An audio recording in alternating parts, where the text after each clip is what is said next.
Muito boa noite, senhoras, senhores, meus caros amigos, meus irmãos de Ideal Espírita. É mais uma vez uma grande alegria recebê-los em nossa casa para mais uma etapa no nosso plantão doutrinário. Hoje nós temos a alegria, o prazer e a satisfação de receber hoje os nossos facilitadores da noite, a Ariana Carvalho e o Rodrigo Veronese. Então, hoje eles vão nos apresentar penalidades e recompensas futuras.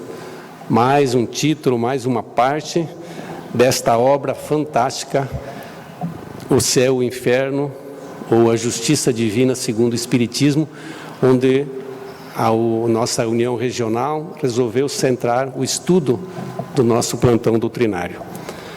Nós temos certeza que será mais uma noite muito agradável, onde vamos com certeza usufruir e aproveitar dessa nossa abençoada doutrina. Sem mais delongas, eu queria apresentar então rapidamente a Adriana Rodrigues da Silva Carvalho, paulista, Caconde? Não sei onde fica. Na 22 de novembro de 77, pensei que era o dia que entrou para a doutrina, nascimento. Ano vinculado com a doutrina espírita em 99, 2000, ela está vinculada à Sociedade Espírita Paz, Amor e Luz, a nossa querida CEPAL. Ela é facilitadora, coordenadora de grupos de estudos, colaboradora do grupo de apoio vinculado ao atendimento fraterno da CEPAL. Colaboradora nas atividades de exposição doutrinária, pela CEPAL, pela URE, uma trabalhadora espírita, na verdadeira acepção da palavra.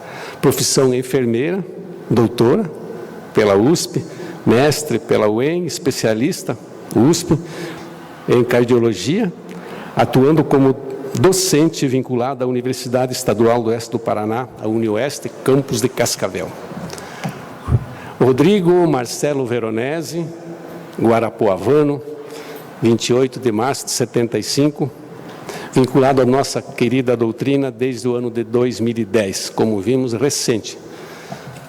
Essas maravilhosas surpresas que em tão pouco tempo nos propicia já excelentes momentos. Sociedade Espírita vinculado também a Sociedade Paz, Amor e Luz de Cascavel. Ele é facilitador, Rodrigo, é participante do grupo de estudos, expositor da CEPAL e também da União Regional, né? Profissão cirurgião dentista, com mestrado na área de cirurgia e traumatologia bucomaxilofacial. Professor universitário, doutor. Como vimos, nós estamos muito bem acompanhados nessa noite. Então, sem mais delongas, nós passamos a palavra à nossa Ariana. Boa noite.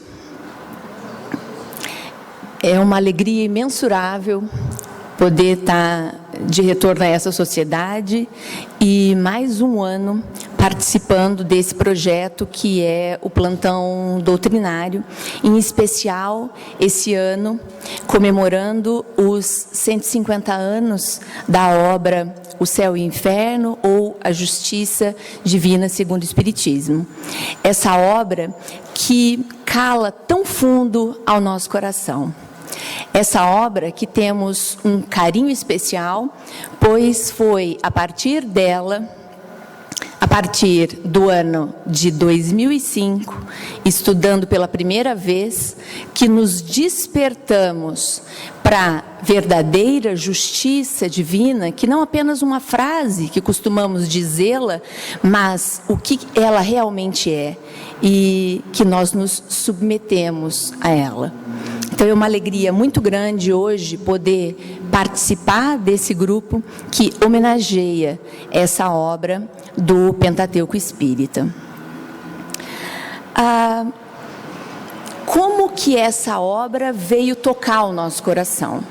Quando em 2005, manuseando a obra, por uma escolha natural de sequência de estudos, percebemos a justiça divina, mas do que será? Do que tratará a obra? Quando descobrimos que essa obra, então, é dividida em duas partes, da primeira parte, onde ela nos dá uma base forte para nós entendermos essa pluralidade dos mundos, a pluralidade da nossa existência, em especial voltado, então, com o olhar para a justiça de Deus. Nos dá fortes conceitos que nos ajudam a entender de verdade a nossa existência, a abandonarmos as reclamações, a entendermos a nossa existência e o que estamos aqui fazendo. Nos ajuda a nos observar, a entender as nossas tendências, as nossas boas e as não tão boas. E ainda assim utilizar as não tão boas como catapulta para o nosso desenvolvimento. E foi ao conhecer a segunda parte da obra, que trata dos exemplos, que aí calou forte a consciência. A nossa tendência é nos achar, ou pelo menos querer ficar pelo menos dentro da média, não é verdade? Eu posso não ser o melhor, mas também não sou o pior, eu estou na média. E aí, alegremente, já tendo passado pela primeira vez o estudo pela primeira parte, achava, o orgulho que nos move, já tendo um conteúdo para entender, vamos ver o que os espíritos nos contam, então, sobre o outro lado da vida, sobre a continuidade da existência. E aí, então, quando começaram os espíritos felizes, aí eu já pensei, espírito feliz eu sabia que eu não era mesmo, porque estão na Terra, baseado nessas características que os espíritos vieram nos contar, os espíritos desencarnados vieram nos contar, de como foi a sua transição, como foi a recepção deles no plano espiritual, e baseado nisso, era como ele tinha vivido a sua existência na Terra. Então, lei de ação e reação, continuidade da existência. Feliz, eu sabia que eu não sou, imagine, não dá, ainda não estou nessa de conseguir fazer tudo isso que eles descrevem ter feito. Aí passamos lá para as condições medianas, eu falei, agora eu vou começar a achar as minhas características, espírito mediano eu sou. Que susto. Despertei. Comecei a me mexer. Não foi traumático, mas tem que dar tempo. Não podemos perder tempo. O susto, na verdade, veio quando a gente começou a estudar os espíritos sofredores. E eu tinha que me mexer muito ainda para eu ter características parecidas com a de um espírito sofredor. Como podia isso? Então foi uma obra muito especial, porque nos aponta para o nosso ego, para o nosso egoísmo, para o nosso orgulho de achar que nós somos muito, que nós estamos muito, mas que temos que nos movimentar, temos que trabalhar muito no bem para evoluir nessa vida e resistir aos arrastamentos do mal. Aquilo que eu achava que era o máximo para a existência, afinal, eu não pratico o mal, mas que mal é esse? Nós muitas vezes temos na nossa mente que o mal são as grandes coisas, o abalo, aquilo que vai sair na primeira página do jornal ou em qualquer noticiário. Mas o mau pensamento, a má palavra em relação a outra pessoa, a não colaboração com aqueles que estão conosco no mesmo teto, a nossa chamada família, dependendo de como atuamos ali, é mal. E o que é pior, muitas vezes achamos que não fazer o mal é suficiente. E a gente vai ver que não é por aí. Que a gente precisa praticar o bem. Então foi muito especial saber isso. O trabalho no bem. Ser espírita foi mais contagiante. Porque passei a conhecer de verdade.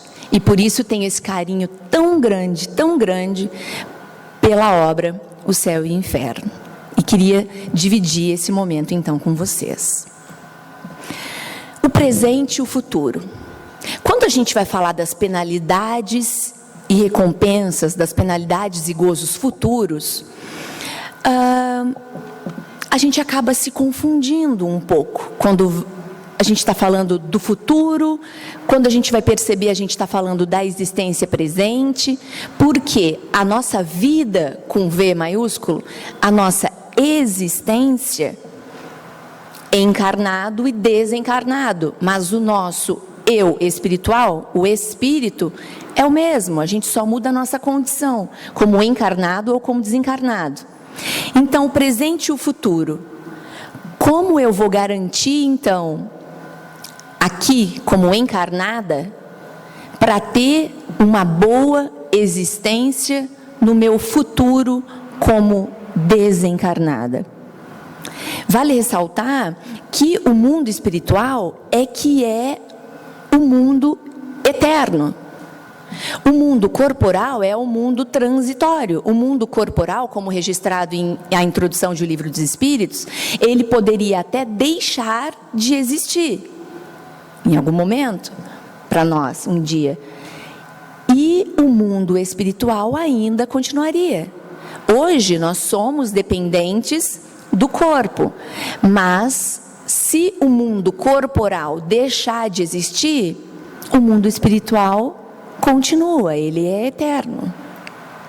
Então, o nosso investimento precisa ser no nosso presente, que o nome já é, né, um presente, essa oferta, esse presente de Deus para a gente, que é a nossa encarnação, para nós nos vencer as nossas dificuldades, os nossos vícios, os nossos defeitos, semeando boas sementes, para que colhamos bons frutos. Como disse Jesus, a árvore boa dá bons frutos. A árvore não tão boa, a árvore ruim, a má, a árvore não poderá dar bons frutos, só dará maus frutos. Então, que tipo de semente que eu estou semeando? Como eu estou vivendo a minha existência? Ela está baseada nos ensinamentos de Jesus, que nos garantem, que nos é a garantia da boa semeadura e, naturalmente, da boa colheita? Porque semear não nos é obrigatório, porém a colheita o é. A cada um conforme as suas obras. E isso é dúbio, dependendo de como eu encaro. Se eu vejo como o retorno, né, a lei de ação e reação, tudo que eu pratico retornará para mim. Eu vou ficar tranquilo na medida em que eu entendo que eu semeio boas sementes. Então, para que eu vou temer a reação da minha atitude? Ou seja, a obra de quem trabalha bem só poderá ser um bom trabalho, um bom resultado.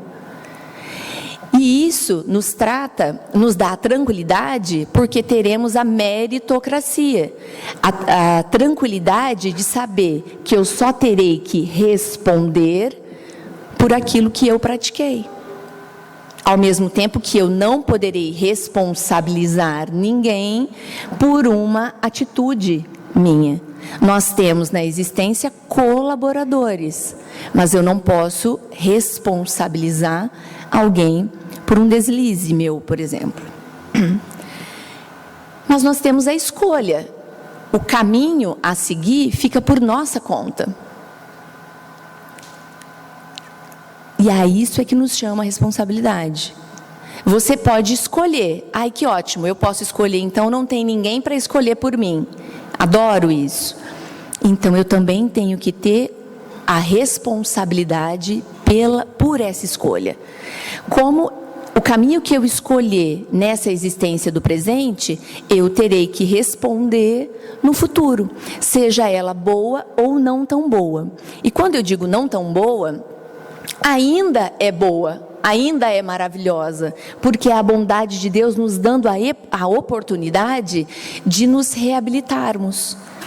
É a visão da dificuldade, do desafio, do problema do dia a dia, como uma forma de nos recuperarmos, de poder nos reabilitar com aquilo que nós interferimos no universo. E aí então, na obra Missionários da Luz, de André Luiz, por meio da mediunidade de Francisco Cândido Xavier, eles comentam: ninguém trai a vontade de Deus nos processos evolutivos, sem graves tarefas de reparação. E todos os que tentam enganar a natureza, quadro legítimo das leis divinas, acabam por enganar a si mesmos. A vida é uma sinfonia perfeita. Quando procuramos desafiná-la, no círculo das notas que devemos emitir para sua máxima glorificação, somos compelidos a estacionar em pesado serviço de recomposição da harmonia quebrada. Então, a obra já é mais um ponto da justiça divina, da bondade de Deus para conosco, que permitiu que aí, por meio da mediunidade de Chico Xavier, André Luiz tenha vindo, por meio de várias obras, nos contar de forma complementar como é a existência no plano espiritual, nos mostrando, nos exemplificando, para que isso possa, então, nos guiar nas nossas atitudes, para que possamos ter boas recompensas no plano espiritual. E aí, no nosso dia a dia, desde que vamos tomando consciência da nossa existência, nos é dito sobre a busca do sucesso. Mas que sucesso é esse? Em uma das exposições de Raul Teixeira, ele comenta sobre as nossas ocupações do cotidiano. Ele comenta sobre as bênçãos do plano espiritual em nos oferecendo possibilidades para facilitar a nossa vida, possibilidades técnicas, científicas, e ele até dá o exemplo da máquina de lavar, da máquina de passar nas nossas casas. Podemos citar também o automóvel ou várias outras tecnologias que aceleram, que facilitam o nosso dia a dia, no desenvolver das nossas tarefas do dia a dia. E aí ele nos diz, ele comenta que a espiritualidade nos dá essa oportunidade para facilitar o nosso trabalho no dia a dia, para que a gente não tenha mais queixas em relação ao nosso tempo. Então, eu tenho meu trabalho facilitado, já que eu não preciso mais pegar a mala de roupa, botar na cabeça, ir para a beira do rio, com sabão de pedra, esfregar, botar no sol para quarar, não é? Olha... Hoje, as coisas já são facilitadas, eu tenho a máquina em casa, os produtos específicos. E aí, então, em tese, seria para sobrar tempo. E aí, o que acontece? Eu invisto em todas essas tecnologias, eu compro todas para facilitar o meu dia a dia. Vai facilitar, naturalmente. Aí, eu começo a utilizar esse tempo que sobra, aceitando algumas horas extras no trabalho. Pegando mais um trabalho para fazer fora de casa, ficando mais tempo afastado da família. Então, nós temos, nas nossas ocupações do cotidiano, ido em busca do sucesso daquilo que não é eterno. O investimento naquilo que é material. Não tem nada de errado nisso, é importante, isso vai mover a roda do progresso, faz parte a lei do progresso. Mas o que nós precisamos ir em busca é do equilíbrio em relação a essas nossas ocupações do cotidiano. E aí isso, os espíritos, os nossos benfeitores, ou os espíritos de maneira geral, que nos dão comunicações, por exemplo, na segunda parte de O Céu e o Inferno, contam como foi a sua transição, como foi a sua recepção, como está sendo, como foi aquele período até o momento em que ele estava dando a mensagem, frente à sua atuação naquela existência, investindo mais no plano material. Então, Jesus disse, ficou registrado em Mateus, que nós precisamos investir naquilo que realmente é eterno. Eu gosto muito dessa passagem que diz: não entesoureis para vós tesouros sobre a terra, onde a traça e a corrosão consomem, onde os ladrões arrombam e roubam.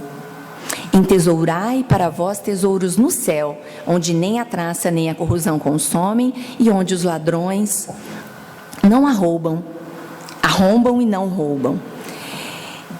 E aí ele continua dizendo: onde está o teu tesouro, ali estará também o teu coração. Gosto tanto dessa parte. Não podeis servir a Deus e a Mamon. Então a gente tem que escolher. Nós precisamos ir em busca do equilíbrio. Buscar primeiro o reino de Deus e que tudo mais nos será dado em acréscimo.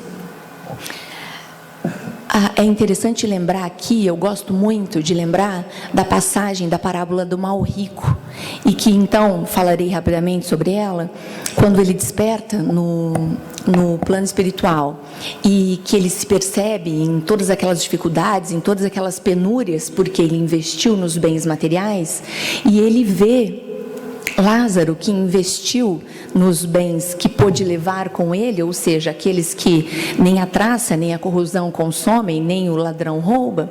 Ele pediu então que Abraão permitisse que Lázaro fosse lhe molhar os lábios com água. E aí Abraão disse que ele já tinha recebido os tesouros dele aqui na terra. E aí, muito prontamente, ele pede: então, por favor, avisa aos meus irmãos que ficaram na terra, para que eles saibam disso, e nas entrelinhas, para que eles mudem então o seu comportamento e não passem por essa dificuldade que eu estou passando aqui. E aí Abraão responde: mas eles já têm Moisés. E aí, não, mas mande alguém dentre os desencarnados, dentre os mortos. Mande alguém dentre os mortos. E aí Abraão responde: mas se eles não estão dando atenção nem àqueles que estão encarnados, nem aos vivos, não darão também atenção àqueles dentre os mortos. E aí eu gosto muito dessa parte, frente à nossa realidade de hoje, pensando como uma má rica. Já pensou, chegar no plano espiritual, eu nem vou poder mais dizer, mande alguém dentre os mortos para avisar, porque eu não sabia. Não, nós já estamos na época pós-terceira revelação. Nós já temos as mensagens dos desencarnados, dos mortos, para nos orientar. Então nós já sabemos. Se nós não buscamos, vamos precisar responder a isso. E aí, então, na obra O Amor como Solução, que aí já nos aponta, né? O amor é a solução. Joana, por meio da mediunidade de Divaldo, comenta que a maioria das criaturas humanas aplica a existência física em buscas extenuantes do poder e do prazer, da aquisição de recursos econômicos e das glórias terrenas, mas que logo depois gastam a comodidade e os valores adquiridos em desesperada busca da existência que lhes esvai. Vale a pena? Fica a pergunta.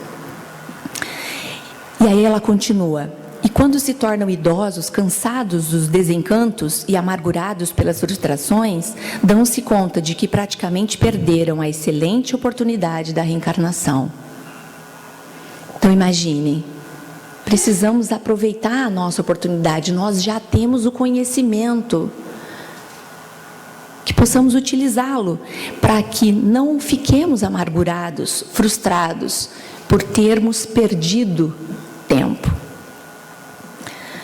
E aí chega o momento do despertamento. Hora ou outra, seria interessante que fizéssemos o caminho reto, que é o menor caminho entre dois pontos, né? Entre o ser que foi criado simples e ignorante até aquele completamente feliz.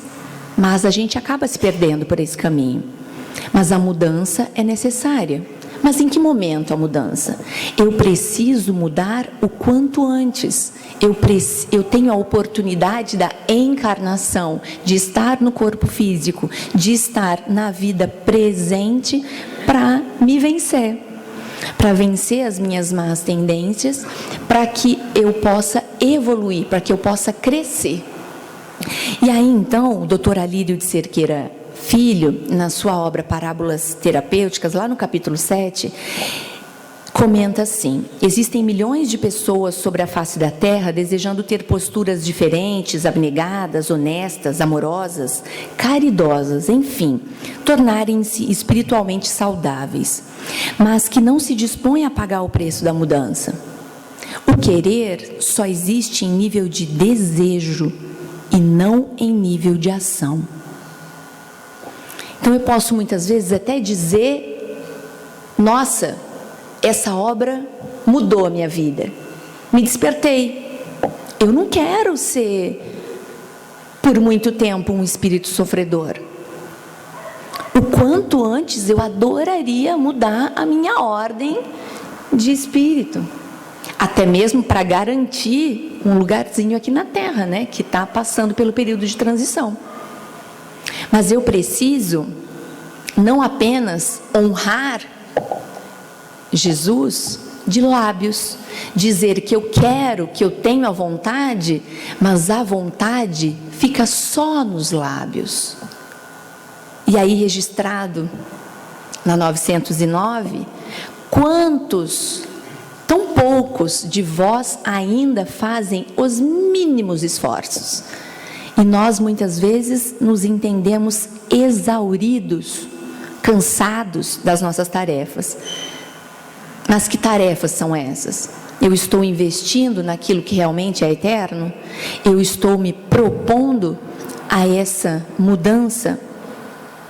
Em que momento que eu quero fazer isso? Quanto antes, melhor. Quanto antes, melhor. A felicidade aqui e acolá.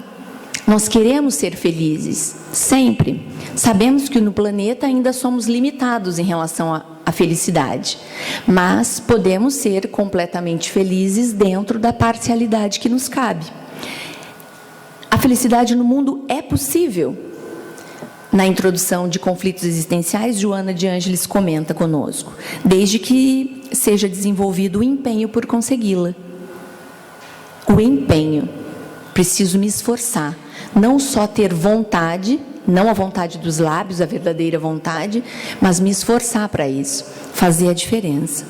E esse estado de bem-estar, de harmonia entre o ego e o self, resulta de conquistas morais e espirituais, da vitória sobre os desafios existenciais. Então a gente pode ir nos observando no nosso dia a dia, vendo as dificuldades que eu tenho, o que me tira do sério? Então eu preciso me atentar mais para isso. Quem são os sujeitos que me incomodam? Eu vou me afastar deles para que eu não me incomode? Para que eu deixe de ser incomodada? Quando nós temos toda essa orientação que nos é dado, em que aqueles que estão conosco são colaboradores na nossa existência, que muitas vezes são o nosso espelho, o que nos incomoda nele é aquilo que eu preciso desenvolver em mim, aí então eu posso aproveitar a existência, vencendo então esses desafios. Precisamos fazer a nossa parte, precisamos fazer o bem, mas quanto? Quanto bem? Quantos dias na semana? Por quantas horas? Que tipo de bem? E aí, Kardec já sabia que a gente ia perguntar. para agradar a Deus e assegurar a sua posição na vida futura, porque a gente está preocupado em garantir a nossa posição na vida futura, né? Bastará que o homem não pratique o mal? E aí a resposta vem dizendo que não, que a gente não pode só não praticar o mal. Nós precisamos praticar o bem e que somos, então, responsabilizados por isso. E que esse bem eu preciso fazer no limite das minhas forças. No limite das minhas forças. Ou seja, quanto esforço eu estou disponibilizando? Quanto esforço? E aí Jesus comenta conosco, que está também registrado em Mateus, no capítulo 5, reconciliai-vos o mais depressa possível com o vosso adversário, enquanto estáis a caminho com ele. Aproveita a oportunidade, enquanto vocês estão juntos, encarnados. Aproveita. E aqui o que eu gostaria de ir um pouco mais além é: reconcilia o mais depressa possível, Ariana, com você mesma. Reconcilia o mais depressa possível com os teus conflitos, com aquilo que te amargura. Tenta vencer aquelas tuas dificuldades, aquilo que te detém. Por que que nós, frente a tanto conteúdo, já temos a terceira revelação? Não tem nada obscuro, não ficará nada obscuro. Se nós ainda não sabemos algumas coisas, é porque ainda não conseguimos entender. Aquilo que a espiritualidade entende que já é possível, já é inteligível, para nós já temos acesso. Por que ainda nos detemos? Porque ainda não fazemos o nosso bem no limite dos nossos esforços. Porque não aproveito a oportunidade de reconciliar com um não muito amigo enquanto estou a caminho com ele. E aí não só esse não muito amigo externo, mas os nossos inimigos internos. Façamos a nossa parte. E aí a própria obra O Céu e o Inferno, lá no capítulo 7, um item 27º, fica registrado que o meio de evitar ou atenuar as consequências de suas faltas na vida futura é desfazer-se o mais possível dos seus defeitos na vida presente. Reparar aqui mesmo o mal. Para que levar isso na bagagem? Reparar aqui mesmo o mal para não ter de repará-lo mais tarde e de maneira mais terrível. É melhor estudar para as provas bimestrais, para as provas mensais, do que ter que estudar todo o conteúdo no final do ano e ter que tirar a média, não é isso? Vamos fazer a nossa parte. Quanto mais demorarmos a deixar os nossos defeitos, os nossos vícios, mais as suas consequências se tornarão penosas e mais rigorosas será a reparação que tivermos que fazer. E aí continua, a situação do espírito, desde a sua entrada na vida espiritual, é aquela que ele mesmo se preparou durante a vida corporal. Então, como eu quero me ver no plano espiritual? É só investir agora. É só investir agora, a existência é uma só. É só investir agora, para que isso deixe de ser um sonho, deixe de ser um desejo e passe a ser de verdade algo que eu estou atuando, passe a ser um trabalho, o trabalho no bem. E eu posso escolher, eu tenho livre-arbítrio para isso. E se eu não aproveitar, terá que recomeçar tudo novamente. É a bondade de Deus, nos dá a oportunidade, eu posso recomeçar tudo de novo. Mas eu poderia já fazer nessa existência aquilo que eu planejei para essa existência. Para a próxima, já terão outros planos. Bem-aventurados os aflitos, porque serão consolados. E aí um exemplo para a gente de aproveitamento da encarnação, a gente pode citar aí um conhecido nosso, Paulo, que fez o comentário, já logo após estar às portas de Damasco, ter se despertado. Mas por que essa dificuldade? Por que não faço o bem que prefiro, mas o mal que eu não quero, esse faço? Alguém já se viu pensando isso? Se eu sei tudo isso que acontece, se eu sei a lei de ação e reação, a cada um conforme as suas obras, por que eu ainda tenho algumas atitudes no meu dia a dia? Por que o bem que eu quero eu não faço, mas o mal que eu não quero eu faço? Nem que seja em pensamento. Mas se despertou, mudou. E até antes da sua desencarnação, já podia deixar registrado para a gente como exemplo. Já não sou eu quem vive, mas o Cristo que vive em mim.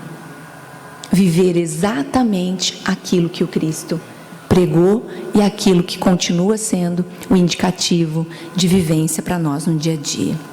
Então isso é um consolo para a gente, também uma responsabilidade.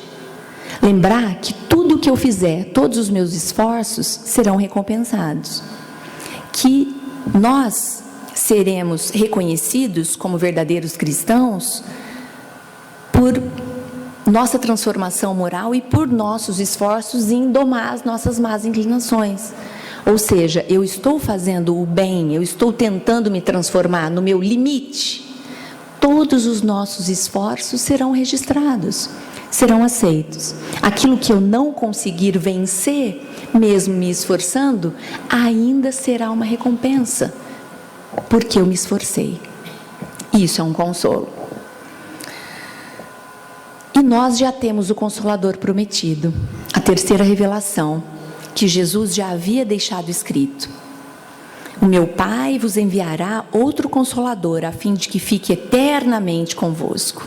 Está conosco, está conosco.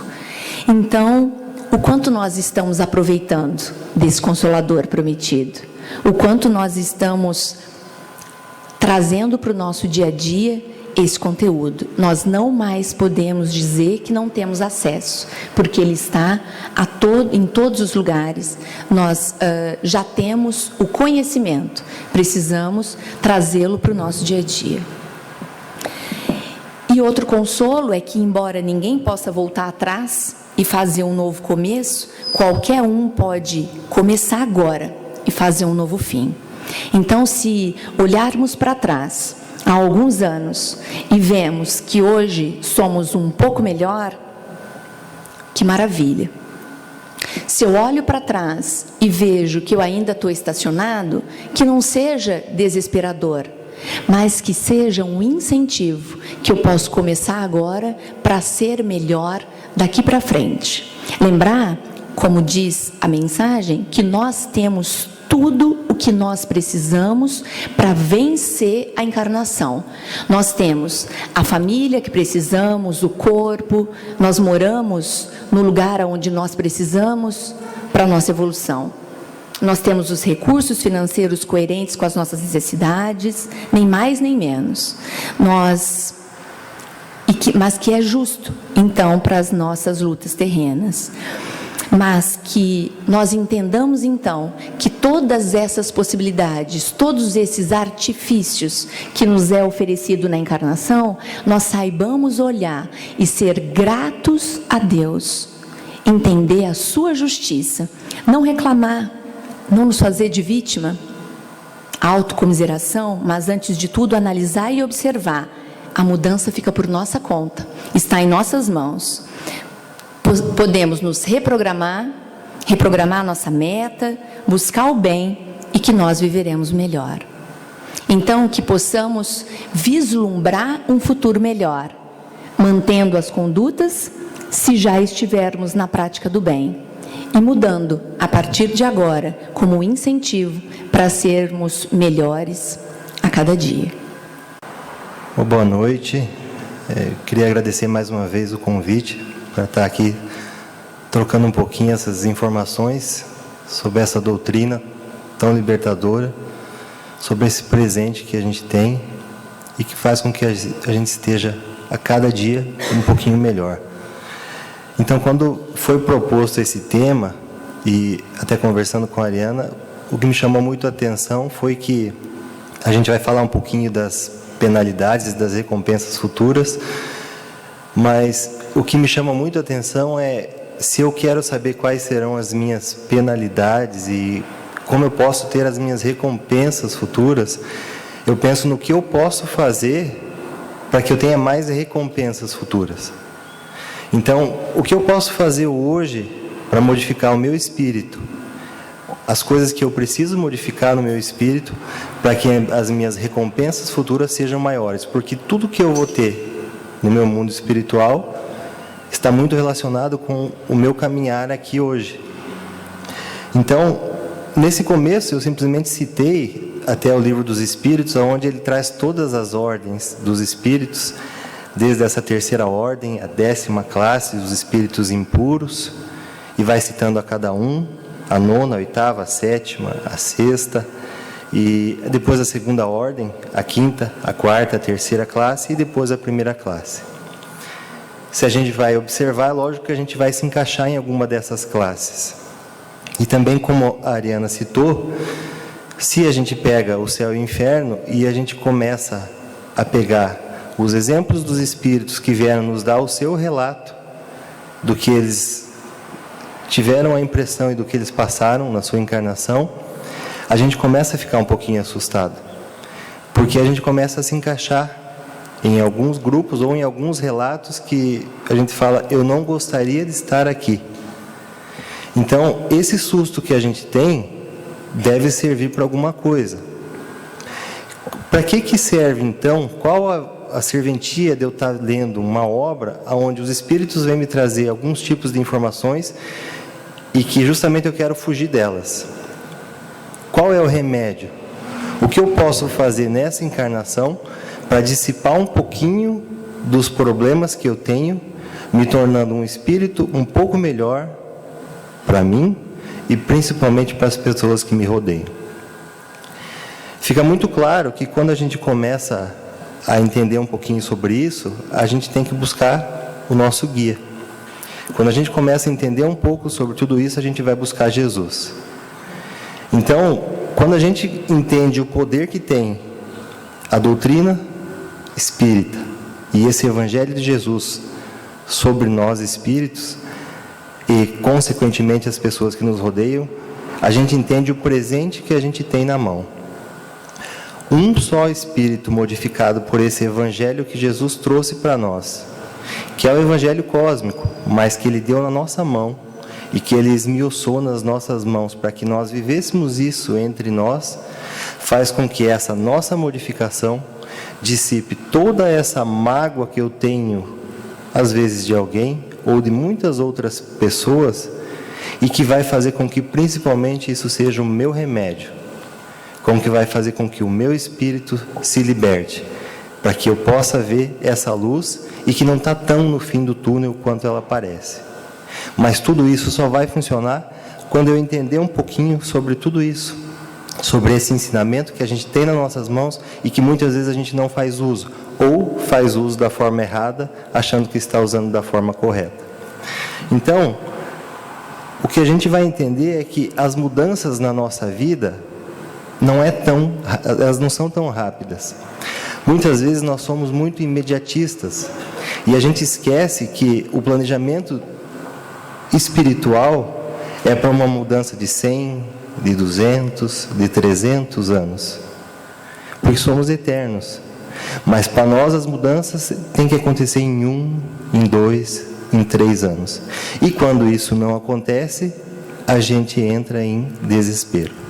E quando a gente entra em desespero, a gente começa a guardar essa mágoa, a guardar esse rancor, e aí sim a gente começa a agravar essas nossas penalidades e fazer com que a gente venha a ter poucas recompensas futuras.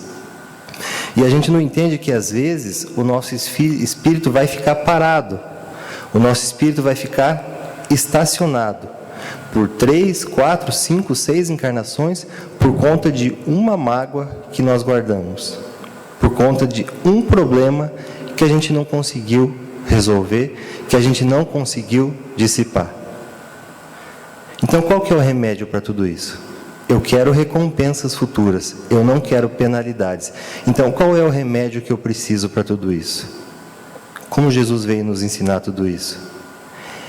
A gente entende que, além de todo o ensinamento que Jesus nos trouxe, a gente tem muitos espíritos protetores, mas que muitas vezes eles não conseguem chegar até nós, porque a gente não quer ouvir.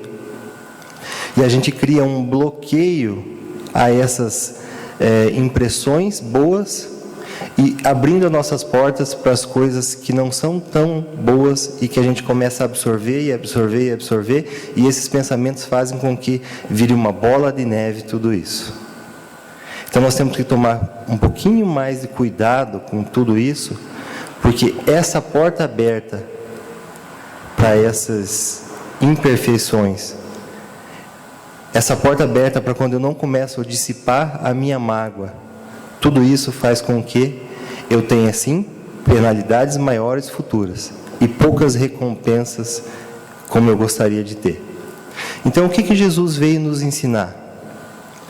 Quando Ele veio há 2000 anos, Ele trouxe só coisas do nosso cotidiano. Ele nos deu lições que Ele já sabia, todas elas.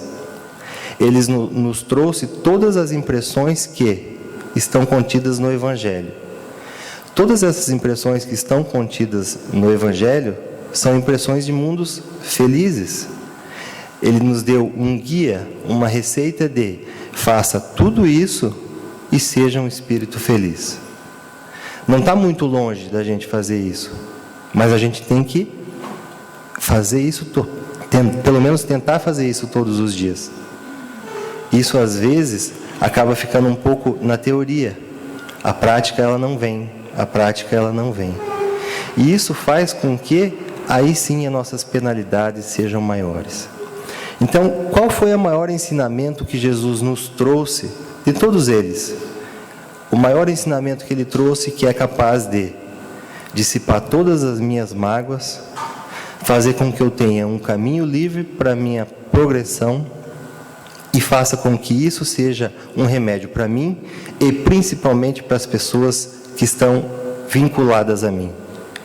O ensinamento do perdão. Ele nos deu a lição maior e que para nós é tão difícil de fazer. E por que a gente entende que tudo está relacionado ao perdão? Porque se a gente for pensar um pouquinho, tudo o que acontece em nossa encarnação está relacionada entre as relações humanas, entre quem está ao meu lado. A pessoa que está ao meu lado é a pessoa que vai fazer eu progredir, a pessoa que está ao meu lado é a pessoa que vai me deixar feliz, ou que vai me deixar triste, é que vai me dar uma palavra de amparo, ou vai ser uma palavra que vai me colocar para baixo. Então, tudo que acontece em nossa encarnação está vinculado ao relacionamento. Só que a gente não entendeu isso ainda. E como a gente ainda não entendeu isso, a gente faz com que essa encarnação fique tão pesada. Porque a gente não dissipa a nossa mágoa. E esse remédio para dissipar a mágoa seria qual? O perdão. Como Ele vem nos dar esse presente? Como Ele vem nos ensinar uma fórmula para que a gente perdoe? Isso é interessante. Porque se a gente aprendesse isso, as nossas recompensas futuras sempre seriam melhores. A gente só teria recompensas futuras. Então, quando Ele passou por nós, como Ele deu essa lição? Ele pegava coisas do nosso cotidiano, que vivíamos naquela época, e falava: eis que o semeador saiu a semear. Porque o seu ensinamento era tão grandioso que, se Ele falasse na sua linguagem, claro que ninguém entenderia. Então Ele pegava coisas pequenas, coisas que aconteciam com cada um, para que Ele desse esse ensinamento tão grandioso, que é o ensinamento do perdão. Mesmo assim, com Ele nos dando esse ensinamento de uma forma que a gente pudesse entender, e hoje a gente tem esse Evangelho, onde esses ensinamentos estão a nosso alcance, a gente tem uma dificuldade extrema no perdão. O nosso orgulho ainda é muito grande. E aí a gente vai ficando com aquela doença, que é aquela doença da alma. Então, quando a gente começa a pensar nisso, a gente entende que Jesus só deu lição para nós que Ele viveu, nenhuma diferente disso. Quando Ele passou por nós, Ele falou sobre todas as coisas que nós precisaríamos. Tudo o que Ele já tinha passado. Ele não precisaria passar por nada do que Ele passou. Mas dentro do seu ensinamento grandioso, Ele se apequenou e tentou nos mostrar algo sobre como podemos ser melhores. A gente ainda tem uma grande dificuldade para isso. E por que isso? Porque o problema não é no nosso cotidiano. O problema não são os espíritos. O problema é a visão que nós damos para aquilo que nós estamos passando. Nós podemos ver tudo de uma forma boa. E nós podemos ver tudo de uma forma ruim. Então, o grande problema que nós temos é a visão que nós damos para aquilo que nós estamos passando. O grande problema que nós temos é que nós não sabemos tirar as grandes lições do nosso cotidiano. Quando a gente conseguir entender isso, a gente vai conseguir ser um pouquinho mais feliz. E aí a gente vai fazer com que as nossas recompensas futuras sejam sempre maiores. Então, a gente vê que essa nossa evolução espiritual, ela não está ainda alcançando essa evolução tecnológica. Porque ainda somos muito imperfeitos. E a gente começa a tentar buscar um remédio para dissipar esse mal. Para dissipar essa doença da alma. E que o único remédio para isso, eficiente, é o perdão. E como a gente pode fazer isso? Então, no livro Caminho, Verdade e Vida, Emmanuel vem nos dizer o seguinte, que todos os sentimentos que nos foram conferidos por Deus são sagrados, constituem o ouro e a prata da nossa herança. Mas nós deixamos que essas dádivas se enferrujassem no transcurso do tempo. E aí ele diz o quê? Faz-se necessário trabalhemos afanosamente, todos os dias, para eliminar a ferrugem que nos atacou os tesouros do Espírito. Para com isso é necessário compreendamos no Evangelho a história da renúncia perfeita e no perdão sem obstáculo, a fim de que estejamos caminhando verdadeiramente ao encontro do Cristo. Então, muitas vezes a gente entende esses tesouros como coisas materiais. E às vezes a gente deixa de entender que tudo aquilo que eu tenho, desde a roupa que eu estou vestindo, é algo que não é meu. Porque em determinado momento eu ganhei, me foi transferido, e em determinado momento eu vou ter que transferir. A gente sabe exatamente o dia em que ganhamos todos os nossos tesouros materiais. Mas a gente nunca sabe quando vamos ter que transferi-los para alguém, porque não depende de nós. Então, chegado o momento da nossa desencarnação, tudo que temos material vai ser transferido a alguém.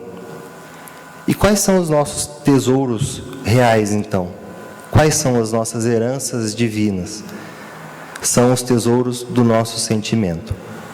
Esses são os únicos tesouros que são meus.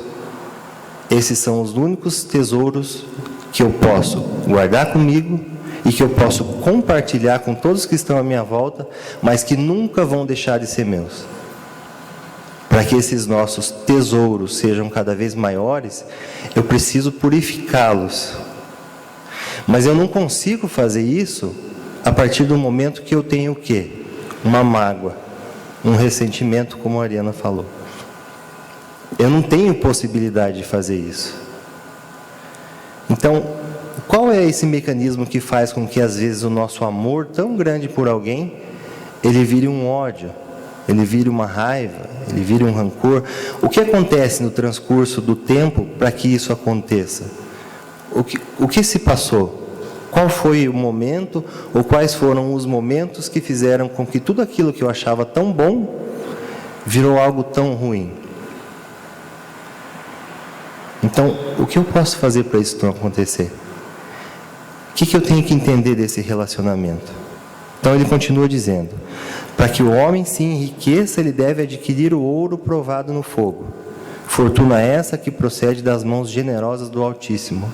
Tudo que nós temos de bom nos foi dado por Deus. mas que essa riqueza espiritual, adquirida nas situações de trabalho muito árduo, de profunda compreensão, de vitória sobre si mesmo e de esforço incessante, conferirá ao espírito a posição de ascendência legítima, além das transformações impostas pelo sepulcro, e apenas levará a efeito tão elevada conquista após integrar-se totalmente ao Pai para a grandeza do divino serviço. Então, ele nos diz que a verdadeira forma de você não ter esse problema, de você não guardar esse ressentimento, é que você tenha caridade. E não aquela caridade de você doar as coisas para alguém. Porque essa caridade, ela existe e ela é necessária.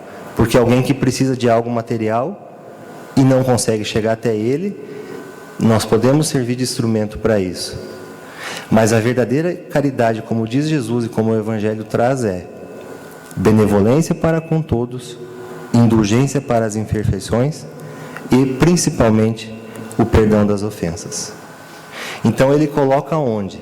No âmbito do relacionamento. Porque a partir do momento que eu estou exercendo a minha caridade e exercendo o meu perdão das ofensas, eu não estou fazendo só um remédio para a outra pessoa. Não é só uma forma de você estar dando algo de bom para quem você está perdoando, mas é principalmente uma forma de você estar dissipando um mal que está dentro de você.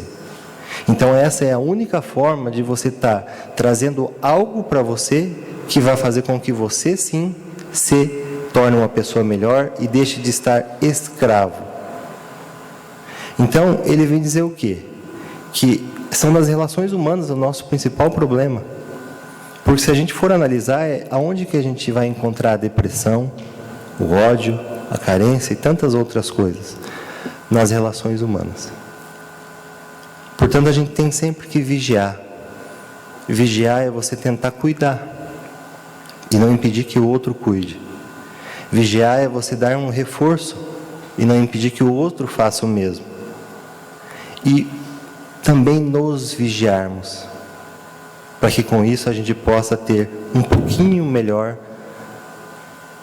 as nossas recompensas futuras sejam um pouquinho melhores.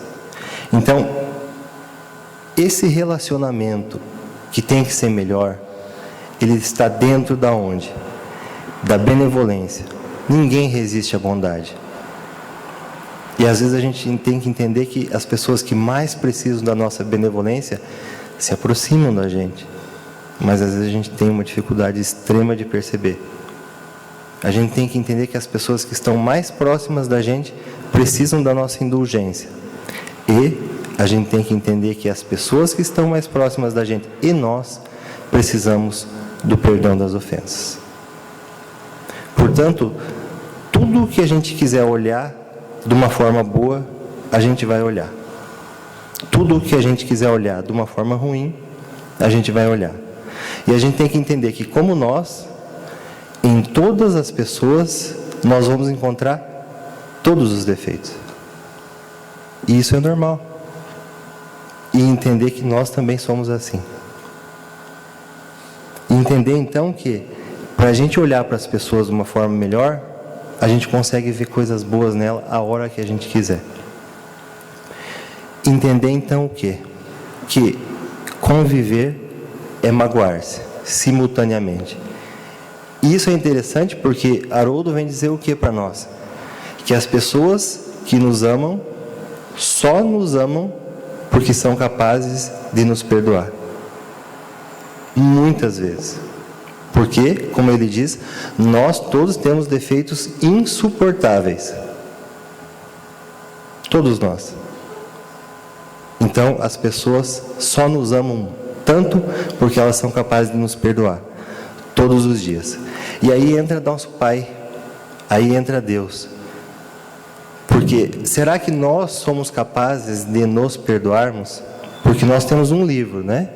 Se a gente pegar o nosso livro de muitas e muitas e muitas encarnações, a gente vai ver que a gente fez atrocidades. E na sua bondade tão grande, Deus fez o quê? Que a gente esquecesse o passado. porque senão nós não nos perdoaríamos. Então Ele deu esse dom do esquecimento para que nós possamos progredir. Senão, possivelmente a gente ia enlouquecer, cada vez que nos lembrássemos de tantas coisas ruins que fizemos. Então, o perdão, ele é uma forma de o espírito estar sadio. O perdão é uma forma do espírito estar melhor.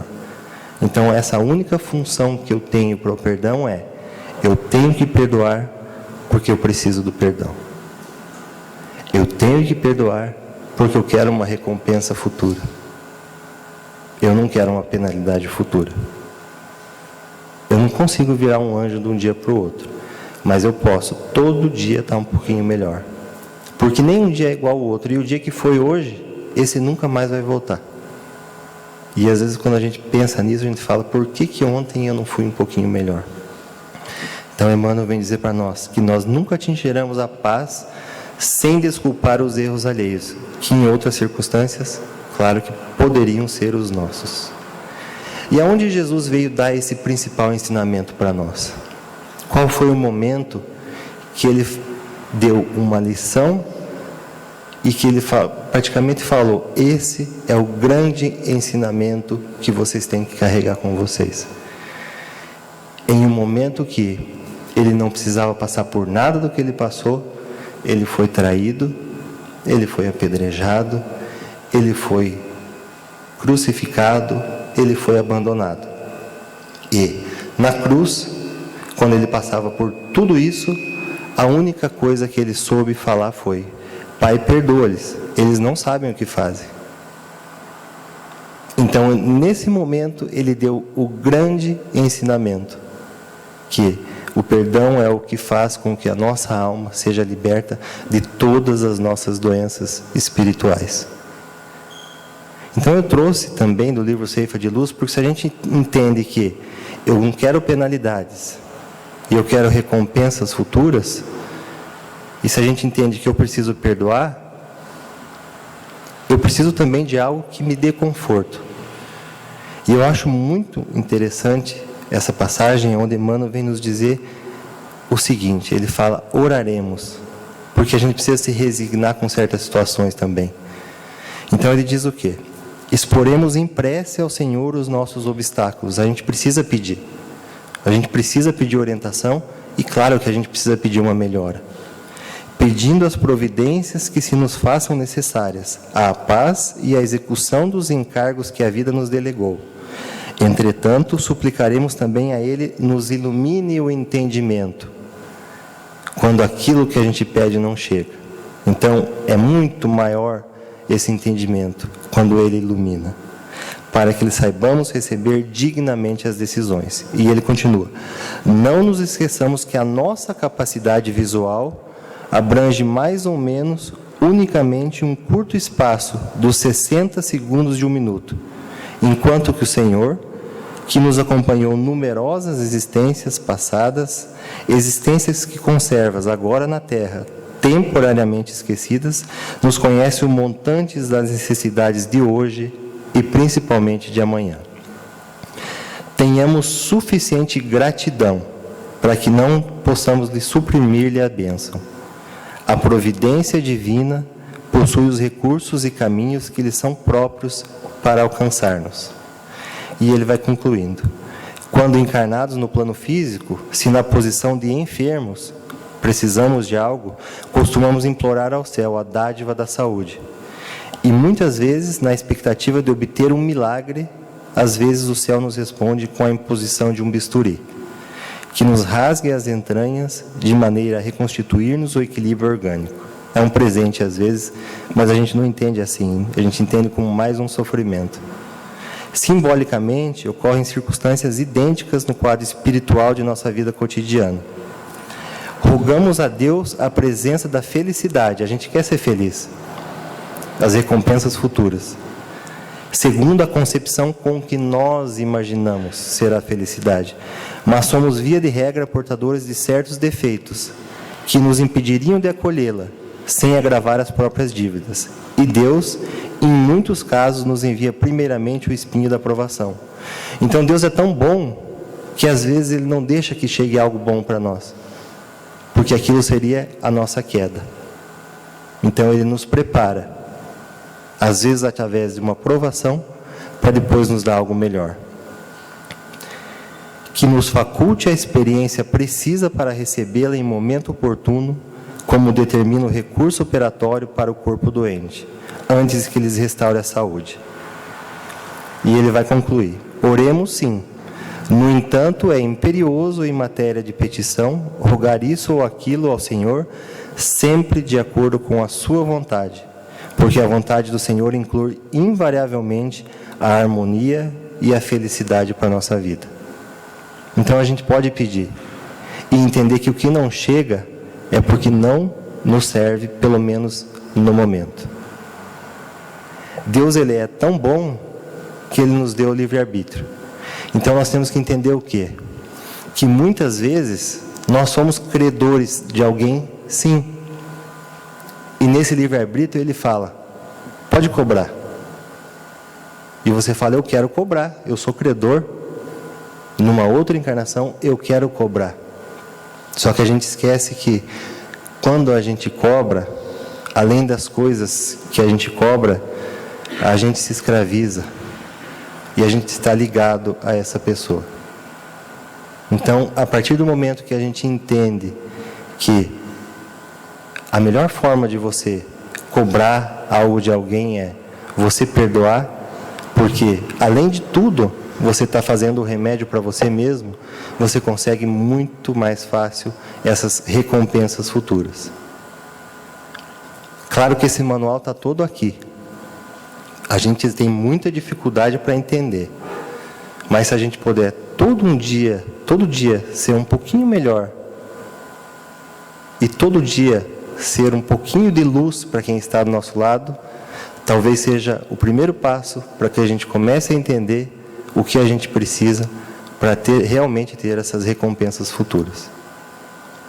Então que Deus possa nos guiar, que Jesus, que nosso Mestre maior, possa estar conosco durante esse ano e orientando todos os nossos passos. Obrigado.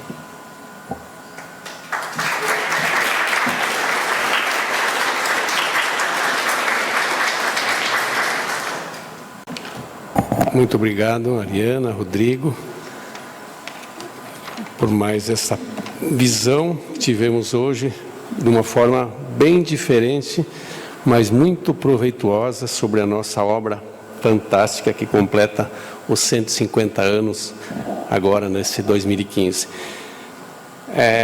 Apenas algumas considerações rapidamente, depois nós vamos deixar a palavra à disposição para que qualquer pessoa possa fazer alguma observação, um comentário, alguma coisa que seja de interesse. É muito interessante observar nessa obra maravilhosa a simplicidade com que ela coloca a ideia a cada um segundo suas obras e a ideia do livre-arbítrio. Eu lembro certa ocasião, há 2 décadas atrás, quando em Foz do Iguaçu tivemos uma reunião com o Raul Teixeira no seminário, e uma pessoa da família, com um momento de grande tristeza, de uma perda pessoal, agoniada, pedia para ele se tivesse condição de saber alguma coisa sobre o seu estado. E ele perguntou simplesmente como é que ela era.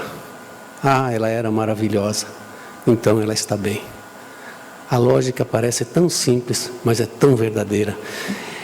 E é isso que nos mostram todos esses exemplos da segunda parte, mostrando que a cada um vai viver segundo a sua maneira de vida que teve nessa terra, nesse nosso planetinha de provas e expiações. Essa ideia também da busca do sucesso que a Ariana se referiu, que nós hoje temos, às vezes, a infelicidade de perceber que a ideia da busca do sucesso se fundamenta muito no saldo da conta bancária. Nós todos sabemos que isso é importante, porque nós precisamos ser práticos, né? Mas essa ideia de jogar para o consumo a nossa felicidade é muito temerária. Porque no momento que nós conseguimos, às vezes, a decepção é muito grande. Então é muito importante que saiba que nós tenhamos a ideia desse equilíbrio entre a nossa necessidade e a nossa busca, que haja aí uma certa um cuidado em como nós administramos essa parte. O despertamento e a mudança em que momento? O momento é agora. Nós já tivemos a oportunidade de conhecer essa doutrina abençoada, nessas obras maravilhosas, e o momento da mudança está aí colocado. E a felicidade, ela simplesmente é o subproduto do bem que nós fazemos aos outros.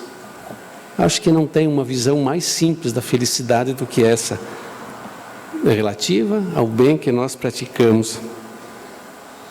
E a ideia de fazer a nossa parte, certa ocasião o Vanim me preocupava muito, porque numa de suas palestras dizia que não bastava a gente não fazer o mal, que nós somos responsáveis pelo bem que deixamos de fazer. Puxa, mas aí ficou pesado, né? Responsáveis pelo bem que deixamos de fazer. Então nós temos obrigação de fazer o bem na medida da nossa força. É tão importante. E como reconhecer o verdadeiro espírita? É difícil aceitar essa lógica que nos coloca a doutrina espírita. Certa vez uma pessoa me visitava na empresa e dizia, e eu estava ouvindo, conversando com uma outra pessoa, porque eu não quero ser espírita, porque é muito difícil a gente ser espírita. É mais fácil nos colocarmos a ideia desse reducionismo filosófico que a gente fala, em que nós deixamos as coisas por conta da graça e da bênção, e ficamos esperando essa bênção chegar até nós, através de petitórios, orações infindáveis ou qualquer coisa do gênero. Como é difícil entender essa realidade da nossa luta pessoal contra nós mesmos. E aqui nós lembramos de novo do apóstolo Paulo, que foi citado quando ele fala do bom combate. Nunca entendi bem essa passagem. Por que bom combate? Aí o Haroldo, numa ocasião, nos dizia: o mau combate é o que você trava com os seus inimigos, com os seus irmãos, com as pessoas, com quem quer que seja. E o bom combate é aquele que você trava com você mesmo, com as suas imperfeições, com as asperezas, com a nossa dureza de coração. Esse é o bom combate que tanto o apóstolo nos fala. Então, para não... 4 minutos, né? Passou já. Como você se vê, é tão importante isso. É tão importante. Não, eu fiquei de fazer um comentário um pouquinho mais longo, porque eu não falei. Como você se vê como espírita, isso é muito importante. Certa ocasião alguém fez uma enquete, e o João Teresiano não está aqui, ele contou essa história. 30 ou 40 pessoas na sala, como você se vê como pessoa? Foi um festival de depreciação, sabe? Cada um se via da forma mais humilhante possível, talvez numa falsa modéstia. Nós não precisamos de empáfia, de orgulho, mas nós já crescemos um pouco, subimos um pequeno degrau. Por que não nos vermos já como filhos de Deus, herdeiros dessa fortuna que é esse mundo todo? Então, às vezes, quando se fala em mudança, quando a gente coloca o objetivo muito longe, muito alto, às vezes desanima o próprio desafiado. O objetivo está colocado, mas nós já temos condições de chegar até ele. Nós já somos alguém, sim. Nós já somos filhos de Deus e temos consciência disso. Isso é maravilhoso. Então, quando o Rodrigo fala do perdão como forma de caridade, que maravilha essa terapia, que é a mais importante para a nossa vida. Nós sabemos que nós temos que observar a vida de uma forma, sempre da melhor forma possível. Alguém já disse que as duas pessoas olham pela mesma janela. Uma vê estrelas, a outra vê a lama. Talvez nós temos que ver as estrelas, ver que existe coisa boa ainda e que nós precisamos. Esse dia alguém escreveu um livro dizendo que era importante a gente não reclamar. Eu acho isso fantástico. Estamos fazendo um desafio de ficar 21 dias sem reclamar. Eu aconselho, é maravilhoso. Parar de reclamar do frio, do calor, dos problemas, da vida, da violência. Não adianta reclamar. Vamos fazer a nossa parte, como dizia lá o nosso professor de filosofia no colégio, lá no tempo do secundário. É melhor acender uma vela do que maldizer a escuridão. Sabe as palavras. Então, Acho que a gente precisa realmente ver que existem coisas boas e lutar por isso. Caridade, sim, Rodrigo, não é filantropia. Às vezes a filantropia é importante, como disse a Madre Teresa, né? Que às vezes você quer... que alguém disse, é melhor ensinar a pescar do que dar o peixe. Ela falou, mas às vezes a pessoa está tão fraca que não consegue segurar a vara de pescar. Então vamos primeiro dar um alimentozinho, depois vamos ensinar. Então é importante, sim, a filantropia também, mas a caridade, na forma como eu entendia o mestre, essa da benevolência, indulgência e perdão, é tão maravilhoso esse ensinamento que a gente cita ele centenas de vezes, muito, muito apropriado. Que maravilha falar sobre o perdão, que maravilha poder perdoar. Para encerrar, eu só vou contar uma historinha da pessoa que falou esse dia, que a gente tem, às vezes nós temos impaciência, porque diz que às vezes nós ficamos mais velhos, ou jovens há mais tempo, como eu costumo dizer, e a gente fica um pouco intolerante, às vezes com certas situações, né? Olhamos às vezes para certas coisas que acontecem ao nosso redor e a nossa vontade é gritar, explodir, mas precisamos ser tolerantes. E dizendo que nós, quando saímos às vezes no elevador, esbarramos com uma pessoa cega. E nós, ao invés de reclamar, nós sentimos compaixão, porque ela está diante de uma provação, de uma situação complicada. Então, talvez, diante das pessoas que nós hoje percebemos, das atitudes problemáticas, de novo a ideia do perdão, essa tolerância, essa compaixão é muito importante, porque cada pessoa está num momento evolutivo diferente, com suas necessidades, seu sofrimento, com o seu peso, com a sua cruz, como disse o mestre, né? Então tenhamos essa compaixão, essa felicidade. A obra maravilhosa está sendo resgatada esse ano, nos seus 150 anos, inclusive lembrando, nós vamos ter em Curitiba, o nosso seminário de março, né? Todo ele direcionado sobre essa obra maravilhosa, com Divaldo, com Raul, com todos os nossos grandes expositores, Alberto Almeida, Haroldo Dutra Dias, todos eles, Sandra Borba, estive com ela essa semana, mandou um abraço para todo mundo aqui.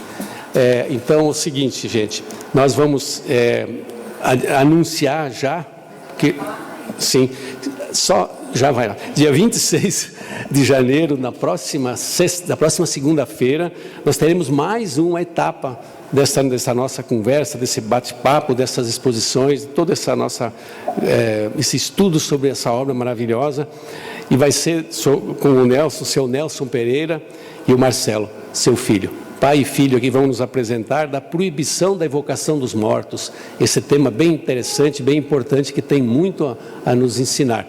Então, estão todos convidados para participar na próxima segunda-feira de mais uma etapa. Ariana, por favor. Que a Bíblia proíbe evocar. Sim.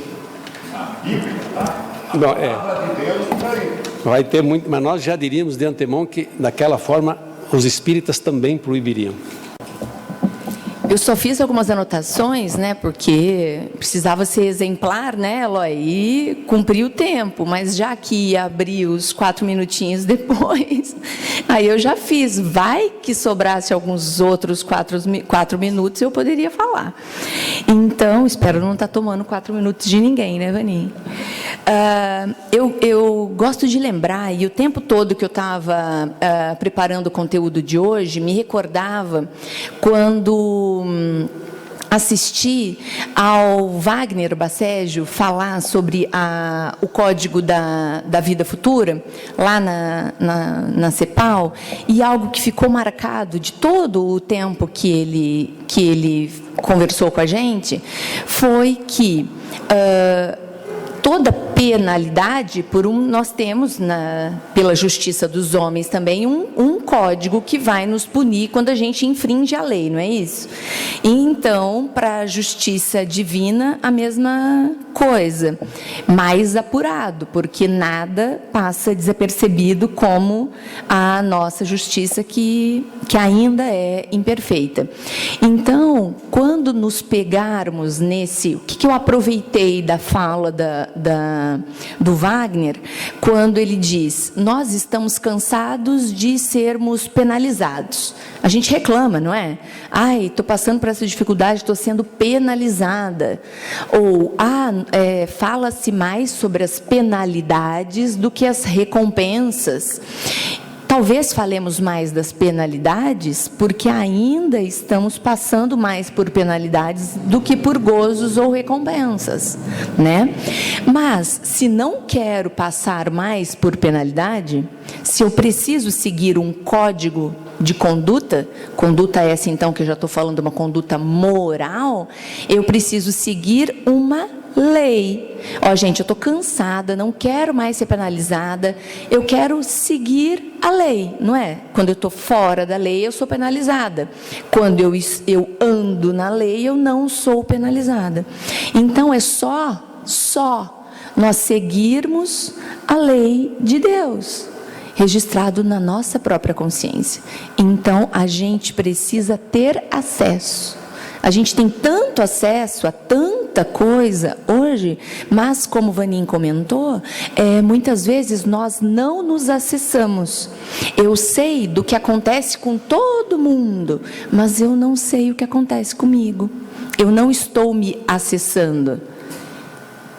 Não sei se estou cumprindo a lei ou não, mas reclamo das minhas penalidades. Então, se estou sob penalidades, naturalmente, ou pela lei da natureza, não estou cumprindo a lei. Então, olha a solução. Não quero ser punido, não quero ser penalizado, então que eu siga a lei de Deus. Outro ponto de como que está o nosso modus vivendi, como que está o meu modo de vida. Eu estou alegre, eu estou feliz, eu estou estável, eu estou instável emocionalmente? O quanto eu permito que as coisas externas, que são muitas vezes fúteis, interfira no meu equilíbrio. Então, como eu estou me alicerçando no meu dia a dia, o que eu estou buscando? Eu estou buscando o recurso da oração? Eu estou buscando o recurso do estudo? Eu estou buscando o recurso do trabalho no bem, para que me sustente, me dê equilíbrio suficiente para que as coisas do dia a dia, o turbilhão do dia a dia, não me abale e eu fique a maior parte do tempo possível em equilíbrio? A gente sabe que é difícil ficar todo o tempo em equilíbrio, mas que eu possa ficar a maior parte do tempo numa boa vibração, que eu possa ficar em equilíbrio, faz parte também do conhece-te a ti mesmo, porque precisamos olhar para dentro de nós mesmos. E outro ponto que anotei, isso é uma das perguntas que me movem no dia a dia. Se a gente tem acesso a todo esse conteúdo, por que nós não nos movimentamos? Por que a gente ainda está acomodado? Por que a gente ainda está parado? Mas vem aqui para o púlpito falar, né? Lembrando que as orelhas que ouvem primeiro são a mais próxima da boca, né? Talvez porque ainda acreditemos que nós, sendo feito, não é que nós somos feitos à imagem e semelhança de Deus, mas Deus a nossa imagem e semelhança, ou seja, a gente acha que Deus não é justo, não é perfeito. Então, eu não me movo para me tornar melhor, porque o que o meu dia a dia, o que a justiça humana me mostra a todo momento? Que ela é frágil, que ela é fraca, que ela muda. Então, eu posso infringir a lei que eu não serei responsabilizada. Então, talvez lá nos meus registros internos, eu acredite que ao desencarnar, ao ter acesso puro à minha consciência, porque não ao eu espiritual, porque não estarei mais preso ao corpo, eu terei a imagem de Deus, né, material, passando a mão na minha cabeça dizendo: Ariana, você tem olhos azuis, então pode, eu gostei de você, esse seu deslize será perdoado. Passou, ninguém viu. Não vai acontecer isso. como muitas vezes, não precisa nem ninguém ver, né? A gente vê os excessos hoje em dia estampados nas notícias e que em que os responsáveis não são responsabilizados. Então, para a justiça divina, não vai ter essa quebra da lei, vai ser válida para todo mundo de forma igualitária. Eu terei que responder por aquilo que eu faço. Então, precisamos nos mover, porque não vai ter ninguém que vai dizer, não, hoje eu vou deixar você fazer tal coisa. Esse deslize passou desapercebido. Então, que possa ser hoje, né? Que possa ser agora. Queria só complementar a pergunta que ela fez. Existe uma mensagem na Revista Espírita do Espírito São Luís, em que ele fala a seguinte frase, que passada essa jornada de evolução espiritual, onde os espíritos não precisam mais encarnar em corpos físicos, são espíritos puros, começa uma nova jornada de evolução espiritual. E que no topo da escala desses espíritos puros estão os Cristos, do qual Jesus faz parte deles. Então, o caminho acho que é longo ainda. Falamos em autoconhecimento, lembrando sempre só mais uma frase do Sócrates que dizia que só há um mal, a ignorância, e só um bem, a sabedoria. Então, busquemos essa sabedoria no nosso estudo, na nossa doutrina espírita. Estão todos convidados para a próxima segunda-feira. Nosso agradecimento de coração a todos que participaram. Muito boa noite.